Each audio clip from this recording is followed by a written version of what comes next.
สวัสดีครับวันนี้ผมจะมาวิเคราะห์การเสียชีวิตของคุณโทริยามะอากิระนะครับซึ่งตามเนื้อข่าวบอกว่าเสียชีวิตด้วยเลือดออกใต้เยื่อหุ้มสมองแบบฉับพลันนะครับหรือ acute subdural hematoma นะฮะผมเพิ่งจะได้มีเวลาศึกษาข่าวของทางญี่ปุ่นก็วันนี้แหละครับเพราะว่าผมมาทรานสิตที่โดฮาประเทศกาตาร์นะครับเพื่อที่จะกลับไปบอสตันก็เลยมีเวลาอ่านมากหน่อยนะครับดังนั้นวันนี้ผมก็จะเล่าให้ฟังว่าในมุมมองของผมนั้นมันมีอะไรน่าสนใจในกรณีนี้บ้างนะครับพบกับผมนะครับนายแพทย์ธนียวันเป็นอาจารย์แพทย์อยู่ที่ประเทศสหรัฐอเมริกาเชี่ยวชาญโรคปอดการปลูกถ่ายปอดและวิกฤตบำบัดนะครับคุณโทริยามะอากิระเนี่ยคงไม่มีใครไม่รู้จักนะครับเพราะว่าแกเนี่ยเป็นนักเขียนการ์ตูนชื่อดังเลยทำออกมาทั้งด็อกเตอร์สลัมแล้วก็ดราก้อนบอลนะครับซึ่งจริงๆชีวิตแกน่าสนใจมากนะแกเป็นคนสมัยก่อนเป็นคนที่ขี้เกียจมากเลยขี้เกียจแบบสุดๆไปเลยนะครับแต่ว่า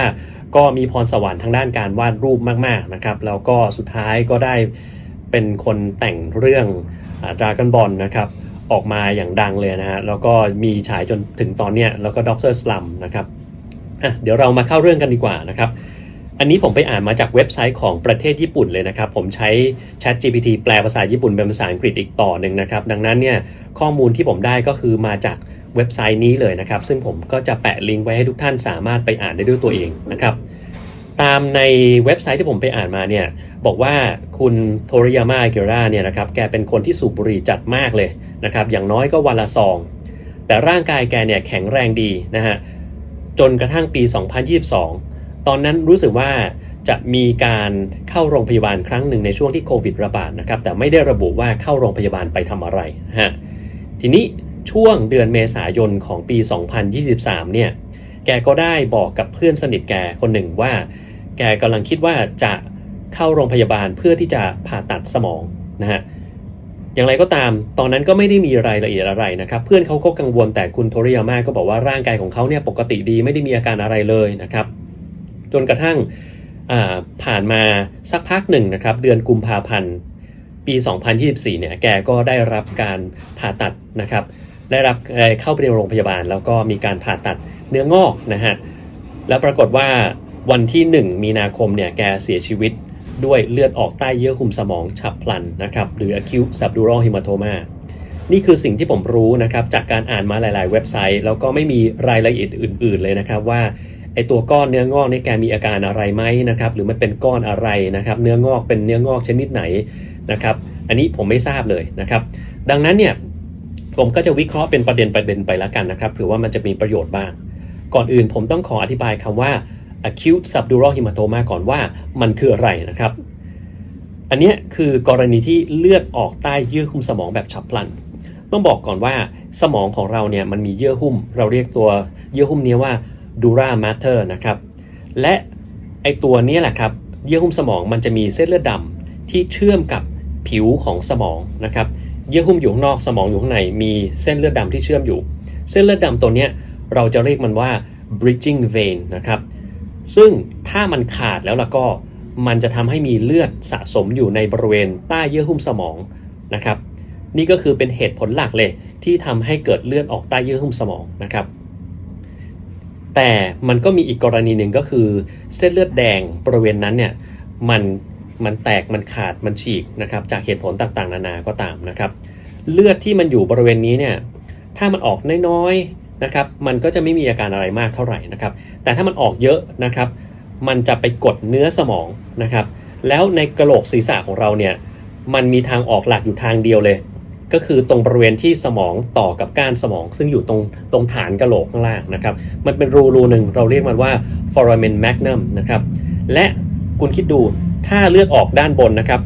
ออกเยอะๆมันดันเป็นยังไงมันดันเนื้อสมองดันแล้วไอ้เนื้อสมองเนี่ยมันมีรูออกที่เดียวมันก็จะเลื่อนไปกดตรงรูออกนะครับทำให้เกิดการกดกับไขสันหลังขึ้นนะครับไขสันหลังตรงบริเวณเนี้ยตรงนั้นน่ะมันเป็นก้านสมองที่สำคัญที่สุดก้านสมองเนี่ยมีหน้าที่ในการควบคุมความดันโลหิตการหายใจแล้วก็การเต้นของหัวใจ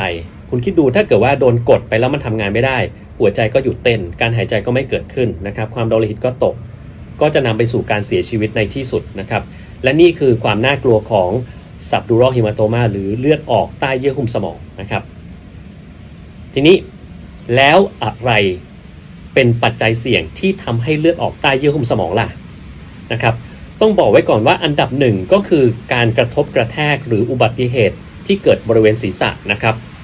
อันนี้คือเป็นปัจจัยหลักเลยนะฮะเช่นการหกล้มโดยเฉพาะในคนอายุเยอะนะครับหกล้มแล้วหัวฟาดพื้นอย่างเงี้ยนะครับก็จะเกิดภาวะนี้ขึ้นมาได้นะครับหรือรถชนมีอะไรตีบริเวณศีรษะนะครับอย่างไรก็ตามไม่ได้จำเป็นจะต้องเป็นการเกิดอุบัติเหตุที่รุนแรงนะครับกับตัวสมองนะครับถึงจะเกิดภาวะนั้นขึ้นมาได้บางทีแค่การบาดเจ็บเล็กๆน้อยๆเนี่ยก็สามารถทำให้เกิดการเลือดออกใต้เยื่อหุ้มสมองได้เช่นกันนะครับดังนั้นเราจะต้องระวังมากๆเพราะว่าบางคนเนี่ยแค่หัวกระแทกนิดๆหน่อยๆนะครับแล้วไม่ได้สังเกตอะไรคิดว่าคงปวดหัวนิดหน่อยกินยาก็หายบางทีอาจจะสายเกินไปถ้าเกิดว่าเราไม่รีบไปหาหมอนะครับและเหตุผลที่มันมักจะเกิดในคนอายุเยอะๆเนี่ยมันก็คือสมองของเราเนี่ยเวลาอายุเยอะขึ้นมันจะฝ่อลงนะครับตรงนี้เยื่อหุ้มสมองตรงนี้เป็นเนื้อสมองปกติเนี่ยคนอายุน้อยมันจะติดกันอย่างนี้นะครับแต่ถ้าเกิดอายุเยอะมันฝ่อลงมันเป็นไงเยื่อหุ้มสมองอยู่ที่เดิมแต่สมองเรามันฝ่อลงมันเล็กลงนะครับและระหว่างเยื่อหุ้มสมองกับสมองมันมีเส้นเลือดดำเมื่อกี้อยู่ใช่ไหมครับถ้าคุณยืดอย่างเงี้ยออกมาเนี่ยมันก็ทำให้เส้นเลือดดำมันถูกยืดออกมาแล้วมันตึงถ้ามีอะไรไปกระทบกระแทกมันเลื่อนนิดเดียวเส้นเลือดดำนี้ฉีกเลยทันทีนะครับก็จะทำให้เกิดเลือดออกใต้เยื่อหุ้มสมองได้ดังนั้นในคนสูงอายุเนี่ยจะเสี่ยงเป็นพิเศษนะครับถ้าล้มในห้องน้ำหรือล้มในที่ไหนกระแทกอะไรนิดหน่อยเนี่ยอันนี้อาจจะลำบากได้นะครับต่อมาก็คือคนที่มีภาวะน้ำไขสันหลังหรือน้ำในสมองเนี่ยมันลดลงหรือความดันต่ำลงพวกนี้มักจะเกิดจากการที่เราต้องมีการเจาะเอาน้ำไขสันหลังออกไปตรวจด้วยเหตุผลต่างๆนะครับแล้วก็อาจจะมีจากการผ่าตัดแต่ว่าอันนี้ไม่ใช่สาเหตุหลักเท่าไหร่นะครับอีกอย่างหนึ่งซึ่งเจอได้ก็คือภาวะที่เป็นหลอดเลือดแดงแล้วนะครับปกติหลอดเลือดดำเนี่ยจะเป็นสาเหตุหลักสักประมาณ 70% แต่ถ้าจะเป็นหลอดเลือดแดงที่เลือดออกเนี่ยทำให้โอกาสเกิดเลือดออกใต้เยื่อหุ้มสมองเนี่ยมีสักประมาณ 20-30%หลอดเลือดแดงเนี่ยมันเกิดได้เพราะว่าถ้ามันมีการอักเสบนะครับเป็นเส้นเลือดแดงอักเสบหรือมันมีภาวะการที่มีเส้นเลือดมันผิดปกติเช่นอันนึงเราจะเรียกว่า AVM นะครับ Arteriovenous Malformation มันฉีกขาดตรงนี้ปุ๊บแตกนะครับมีปัญหาหรือคนที่มีกระเปาะเส้นเลือดผิดปกติหรือ aneurysm นะพวกนี้ถ้ามันฉีกขาดเนี่ยมันก็จะทำให้เลือดออกตรงบริเวณใต้เยื่อหุ้มสมองได้เช่นกันและก็กรณีสุดท้ายครับกรณีที่มีเนื้องอกนะครับมีเนื้องอกในสมองก็จะทำให้ตรงนี้มันมีปัญหาได้นะครับมาถึงว่าเนื้องอกคุณโทริยาม่าอากิระเนี่ยก็มีเนื้องอกอยู่ใช่ไหมครับเดี๋ยววันนี้เราจะได้กล่าวต่อไปว่าผมสงสัยว่ามันเป็นเนื้องอกอะไรกันแน่นะฮะแต่ตอนนี้อยากจะบอกเรื่องของปัจจัยเสี่ยงเพิ่มเติมหน่อยนะครับของกรณีที่เกิดเลือดออกใต้เยื่อหุ้มสมองเมื่อกี้เราบอกไปแล้วว่าถ้าอายุเยอะขึ้นสมองฝ่อโอกาสจะเกิดเลือดออกใต้เยื่อหุ้มสมองสูงขึ้นโดยเฉพาะถ้ามีการกระทบกระแทกและต้องเน้นย้ำว่าไม่จำเป็นจะต้องเป็นการกระทบกระแทกที่รุนแรงนะครับกระทบกระแทกนิดหน่อยก็สามารถทำให้เกิดเลือดออกใต้เยื่อหุ้มสมองได้เช่นกันดังนั้นถ้าเกิดว่าคนอายุเยอะแล้วไปหกล้มหรือไปกระแทกนิดๆหน่อยๆเนี่ยเราควรจะต้องระมัดระวังไว้นะครับอาการที่มีอาจจะมีอาการปวดหัวบางคนเนี่ยอาจจะมีอาการคลื่นไส้อาเจียนถ้าใครมีกระแทกแล้วปวดหัวคลื่นไส้อาเจียนนี้ต้องไปหาหมอเลยนะครับถ้าเกิดว่าบางคนเนี่ยเป็นแบบเรื้อรังนี้เลือดมันค่อยๆออกไปทีละนิดไปเรื่อยๆพวกนี้อาจจะมีปัญหาอย่างอื่นเช่นปัญหาทางด้านความจำนะครับบางคนมีทั้งเรื่องของการชักถ้ามันไปออกบริเวณที่มันสำคัญของสมองอาจจะมีการอ่อนแรงหรืออื่นๆอีกมากมายนะครับความเสี่ยงในคนอายุเยอะละอันที่2ถ้าเรามีปัญหาเรื่องเลือดออกง่ายเช่นเรากินยาละลายริ่มเลือดไม่ว่าอะไรก็แล้วแต่นะครับมันจะมีโอกาสที่ทำให้เกิดภาวะนี้ได้ง่ายขึ้นนะครับถ้าเกิดภาวะนี้ขึ้นมาแล้วทำยังไงนะครับขั้นแรกเวลาไปหาหมอเนี่ยถ้าเรามีสงสัยว่ามีการกระทบกระแทกแล้วมีอาการปวดหัวคลื่นไส้อาเจียนหรือมองเห็นภาพซ้อนหรืออะไรก็แล้วแต่นี่นะครับหมอเขาอาจจะทำการเอ็กซเรย์สมองพิเศษดูว่ามันมีภาวะนี้หรือเปล่านะครับถ้ามีแล้วมันเป็นแบบเร่งด่วนอาจจะต้องปรึกษาหมอศัลยกรรมสมองเพื่อที่จะผ่าตัดเอาเลือดเนี้ยออกอย่างรวดเร็วนะครับระหว่างนั้นเนี่ยเราจะต้องมีการควบคุมความดันโลหิตของร่างกายเลยสูงไปก็ไม่ได้เพราะว่าเลือดมันจะยิ่งออกนะครับโดยทั่วไปเนี่ยความดันตัวบนหรือ systolic blood pressure เราต้องเอาให้มันต่ำกว่า220แล้วสักพักหนึ่งเราต้องให้มันต่ำกว่านั้นอีกนะครับแต่ต่ำไปก็ไม่ดีเพราะว่าเมื่อกี้บอกแล้วครับว่าถ้าเลือดออกในสมองเป็นไงมันดันสมองนะครับสมองก็เกิดความดันที่มันสูงขึ้นในโพรงกะโหลกศีรษะ ถ้าเกิดความดันเลือดเรามันต่ำไกลเนี่ยเลือดมันก็ไปเลี้ยงสมองไม่ได้สิครับเพราะว่าความดันในนั้นมันสูงถูกไหมครับนั้นโดยทั่วไปภาวะเนี่ยเราจะให้ตัวความดันตัวบนหรือ systolic blood pressure เนี่ยสูงเกิน100เพื่อที่จะเอามันไปเลี้ยงเลือดไปเลี้ยงสมองได้คนไข้นะถ้ามีไข้ขึ้นต้องให้ยาลดไข้ทันทีไม่งั้นเนี่ยสมองมันจะเสียนะครับให้นอนหัวสูงเพื่อที่จะให้ความดันเนี่ยมันระบายลงข้างล่างได้นะฮะแล้วก็ถ้าใครที่ใช้ยาละลายริ่มเลือดอยู่เนี่ยจะต้องให้ยาเข้าไปแก้ไขภาวะนี้ทันทีเพราะไม่ฉะนั้นเนี่ยมันอาจจะทำให้เลือดออกไม่หยุดได้นะครับทีนี้เรามาว่ากันถึงเรื่องของเนื้องอกดีกว่าเนื้องอกสมองเนี่ยนะครับมันมีหลักๆเท่าที่ผมรู้นะที่ผมเจอบ่อยๆก็มักจะเจอในคนช่วงอายุเท่ากับคุณโทริยาม่าอากิระนี่แหละตั้งแต่ช่วงประมาณ50ปีถึง70ปีแถวๆเนี้ยนะครับโดยเฉพาะ60ถึง70ปีเนี่ยเจอบ่อยนะคืออะไรบ้างเนื้องอกสมองที่เจอถ้าเป็นเนื้องอกสมองเนี่ยมันก็จะมีตัวหนึ่งคือกลุ่ม glioblastoma multiforme นะครับซึ่งเป็นมะเร็งสมองที่รุนแรงที่สุดแล้วไม่มีวิธีในการรักษามันแทบจะตายลูกเดียวเลยนะครับอันที่2คือ lymphoma นะครับหรือมะเร็งที่เกี่ยวข้องกับต่อมน้ำเหลืองนะครับอันเนี้ยถ้าเกิดในสมองเราจะเรียกมันว่า primary CNS lymphoma หรือ primary central nervous system lymphoma นะครับ central nervous system ก็คือเป็นระบบประสาทส่วนกลางนะครับแล้วก็อันที่3เป็นกลุ่มเป็นเนื้องอกของตัวเยื่อหุ้มสมองนะครับเราจะเรียกมันว่า meningioma พวกนี้จะโตช้านะฮะ3แบบเนี่ยมี3แบบหลักๆเลยที่เกิดขึ้นในสมองแบบที่4คือเป็นการกระจายของเนื้องอกมาจากมะเร็งส่วนอื่นในร่างกายนะครับเช่นต่อมลูกหมากมะเร็งเต้านมมะเร็งปอดอะไรพวกนี้นะครับมันก็สามารถกระจายมาได้ในบรรดาทั้งหมดเนี่ยนะฮะถ้าเป็น glioblastoma multiforme หรือ GBM เนี่ยอันเนี้ยตายแทบจะทั้งหมดเลยผ่าตัดไปมันก็ไม่หายอยู่ดีนะครับแล้วก็มักจะมีอาการด้วยนะครับเช่นถ้ามันไปกดบริเวณสำคัญนะครับก็จะมีอัมพาตบริเวณนั้นนะครับมีอาการปวดศีรษะคลื่นไส้อาเจียนไม่น่าจะอยู่มาได้ตั้งแต่ช่วงเมษายนของปี 2023 จนถึงกุมภาพันธ์หรอกครับถ้าเป็นโรคนี้นะส่วนใหญ่มันจะเสียชีวิตเร็ว6 เดือนเนี่ยมักจะเสียชีวิตละนะฮะถ้าไม่ได้รักษานะแต่ผมก็ไม่ทราบเหมือนกันว่าคุณโทริยาม่าอากิระเนี่ยได้รับการรักษาหรือไม่เพราะว่าในข่าวเนี่ยไม่ได้บอกอะไรเลยแต่เนื่องจากว่าจากคำบอกเล่าของเพื่อนว่าคุณโทริยาม่าอากิระเนี่ยแกบอกว่าแกแข็งแรงดีไม่ได้มีอาการอะไรเลยแล้วไม่รู้ว่าไปตรวจเจอโดยบังเอิญหรือเปล่าก็อาจจะทำให้คิดว่าถ้าเราเชื่อคำพูดเนี่ยโรคนี้ก็อาจจะไม่ใช่นะครับต่อมาโรคอื่นๆล่ะถ้ามันเป็นลิมโฟมาเนี่ย primary CNS lymphoma เนี่ยมักจะเกิดในคนที่มีภูมิต้านทานต่ำเช่นเป็น HIV หรือเป็นคนที่กินยากดภูมิบางอย่างนะครับซึ่งกรณีของคุณโทริยาม่าอากิระเนี่ยไม่ได้มีเรื่องนี้เท่าที่ผมทราบนะดังนั้นโอกาสที่จะเป็นอันนี้อาจจะน้อยหน่อยนะครับแต่ไม่ได้แปลว่าโอกาสเป็น0นะครับแล้วก็สุดท้ายคือ meningioma พวกนี้คือมันจะเป็นเนื้องอกของตัวเยื่อหุ้มสมองที่มันโตช้าๆแล้วมันอาจจะไปกดตามบริเวณต่างๆได้ซึ่งก็อาจจะทำให้มีปัญหาได้นะครับก็จะมีอยู่แค่นี้นะครับแล้วทีนี้3เรื่องนี้มันเหมือนไม่น่าใช่เลยอ่ะมันถ้าเป็น glioblastoma ก็จะตายเร็วอันนี้ของคุณโทริยาม่าอากิระเนี่ยอยู่เกิน6 เดือนมาละมันอาจจะไม่ใช่ละ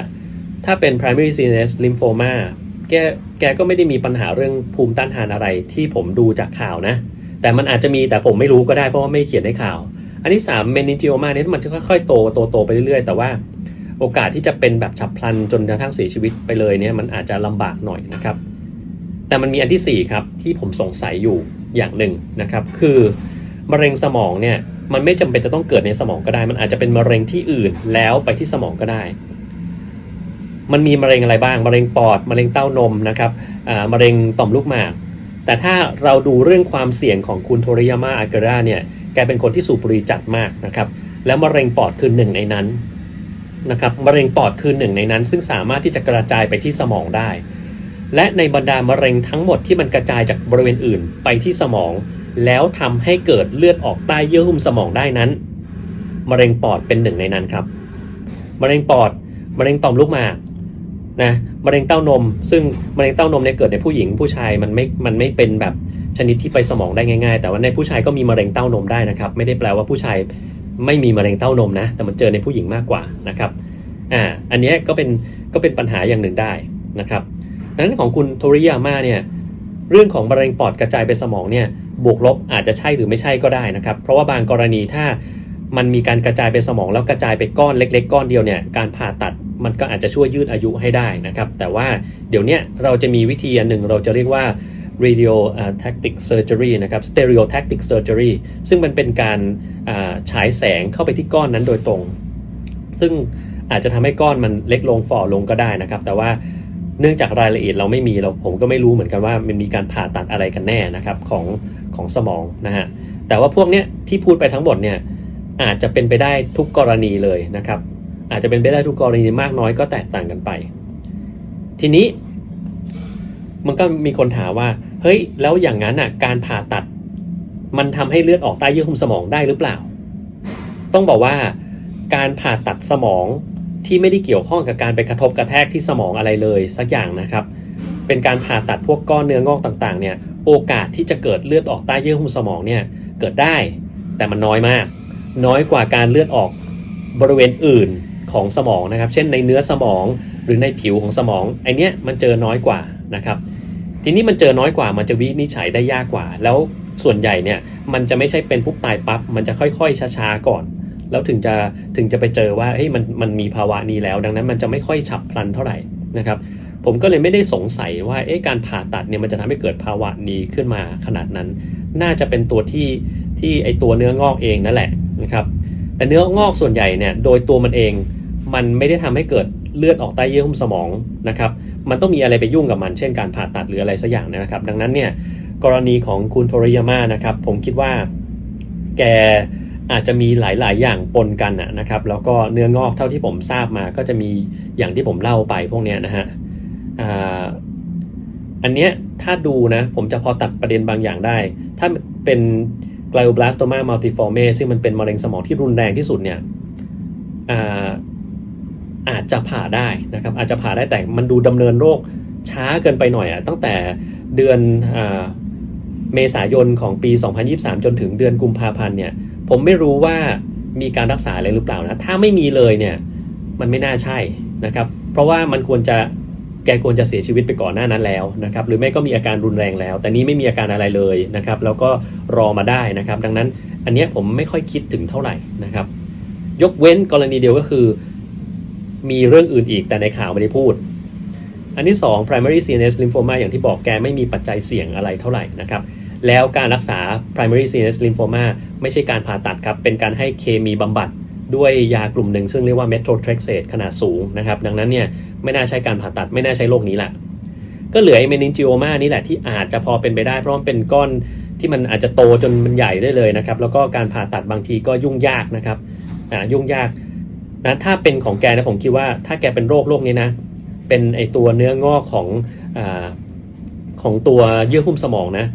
มันไม่ใช่มะเร็งนะครับแต่มันจะงอกแล้วมันไปกดเบียดตามที่ต่างๆส่วนใหญ่ถ้ามันไม่ได้โตมากเนี่ยเราปล่อยไว้ไม่ได้ทำอะไรนะครับแต่มันโตมากๆเนี่ยอาจจะต้องผ่าตัดอันเนี้ยยังมีความเป็นไปได้ในกรณีของคุณโทริยาม่าอาเกระอยู่นะครับแล้วก็อาจจะเกิดปัญหาจากการผ่าตัดมีเลือดออกก็ได้นะครับส่วนถ้ามันเป็นมะเร็งที่กระจายมาจากบริเวณอื่นเลยได้ไหมนะครับอย่างเช่นเมื่อกี้มะเร็งปอดเพราะว่าแกก็สูบบุหรี่จัดเนี่ยอันนี้ก็อาจจะมีความเป็นไปได้อยู่นะครับคือ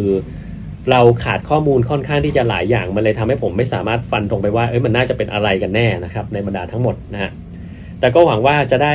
ประโยชน์กับผู้ฟังหลายๆคนนะครับเวลาที่เราวิเคราะห์เคสแบบนี้ก็ทำให้เราคิดได้ในมุมกว้างนะครับแล้วก็ลองดูทักษะในการคิดว่ามะเร็งชนิดไหนมันทำให้เลือดออกในสมองได้แล้วกรณีแบบไหนผ่าตัดแล้วมันจะเกิดอะไรขึ้นได้บ้างโรคนี้เป็น acute subdural hematoma หรือเลือดออกใต้เยื่อหุ้มสมองฉับพลันเนี่ยมันรักษายังไงมันตรวจวินิจฉัยยังไงอย่างที่เมื่อกี้ผมเล่าให้ฟังนะครับก็ยังไงก็ตามนะครับวันนี้ขอวิเคราะห์ไว้เท่านี้นะฮะเป็นกำลังใจให้ทุกๆคนนะครับที่สูญเสียบุคลากรที่มีชื่อเสียงยิ่งใหญ่มากๆนะครับคนนี้เป็นคนที่ยิ่งใหญ่มากๆได้ lifetime achievement award เลยนะครับของญี่ปุ่นนะฮะทุกๆคนก็คงจะรู้จักแกดีนะครับดังนั้นถ้าให้ผมคิดว่าสิ่งนี้จะเป็นประโยชน์กับทุกคนอย่างหนึ่งก็คือถ้าคุณมีคนไหนก็แล้วแต่ในครอบครัวที่อายุเยอะนะครับจะต้องระวังการล้มให้ดีเลยนะฮะโดยเฉพาะในห้องน้ำที่มันลื่นๆเนี่ยนะครับหรือว่าในบ้านที่มันมีความต่างระดับของพื้นนะครับพวก ที่มันเล่นระดับทั้งหลายแหละบันไดต่างๆเพราะว่าคนสูงอายุเนี่ยสายตาเขาว่าจะแยกระดับความสูงความต่ำไม่ค่อยได้ดังนั้นจะมีโอกาสที่จะล้มได้ง่ายนะครับในบ้านก็จะต้องเก็บให้ดีนะครับไม่ใช่มีของวางเกลื่อนกลาดบ้านถ้าบ้านไหนเนี่ยมีทั้งคนแก่และเด็กอยู่ด้วยกันเด็กเล่นของเล่นแล้วคนแก่เดินมาตรงนั้นสะดุดล้มหัวกระแทกพื้นอันนี้จบเลยนะครับแล้วก็คนอายุเยอะเนี่ยอย่างที่บอกสมองแกฝ่อนะครับฝ่อก็จะเลือดออกง่ายเพราะว่ามันมีเส้นเลือดเชื่อมระหว่างนี่คือเยื่อหุ้มสมองและตัวสมองถ้าสมองฝ่อปุ๊บมันเป็นอย่างนี้มันทำให้เส้นเลือดตึงขึ้นเคลื่อนไหวนิดหน่อยมันก็ฉีกขาดนะครับแล้วถ้ากินยาต้านการแข็งตัวของเลือดอยู่แล้วเนี่ยอันนี้ยิ่งแล้วใหญ่เลยนะครับก็มีโอกาสที่จะเป็นได้ดังนั้นถ้าป้องกันก็ต้องป้องกันแบบนี้ถ้าเกิดมีการล้มหรืออยู่ๆคนอายุเยอะเนี่ยมีปวดหัวมีความจำที่ผิดปกติไปอย่างรวดเร็วนะครับหรือมีพฤติกรรมที่มันไม่ใช่แก่อีกต่อไปเช่นอยู่ๆก็หงุดหงิดก้าวร้าวนะครับการเกิดการอ่อนแรงนะครับควบคุมการปัสสาวะอุจจาระไม่ได้พวกนี้เนี่ยต้องรีบพาไปตรวจเดี๋ยวนั้นเลยนะครับไม่ใช่ว่ารอเวลานะฮะไม่อย่างนั้นเนี่ยอาจจะแย่ได้โดยเฉพาะในต่างจังหวัดถ้าเกิดพฤติกรรมเปลี่ยนสิ่งแรกที่เราคิดคือผีเข้าไม่ใช่ผีเข้าครับนี่คือเลือดออกในสมองก็ได้หรือเป็นอย่างอื่นก็ได้นะครับดังนั้นควรจะรีบพาไปตรวจนะครับนั้นผมหวังว่าคลิปนี้จะเป็นประโยชน์กับหลายๆคนนะครับแล้วก็ต้องขอแสดงความเสียใจกับหลายๆคนนะครับที่เป็นแฟนการ์ตูนของคุณโทริยาม่าอากิระนะครับก็ขอให้ดวงวิญญาณของอาจารย์ไปสู่สุคตินะครับพวกเราก็จะดูการ์ตูนของอาจารย์ต่อไปนี่แหละครับโอเควันนี้ก็เท่านี้นะครับขอบคุณมากครับสวัสดีครับ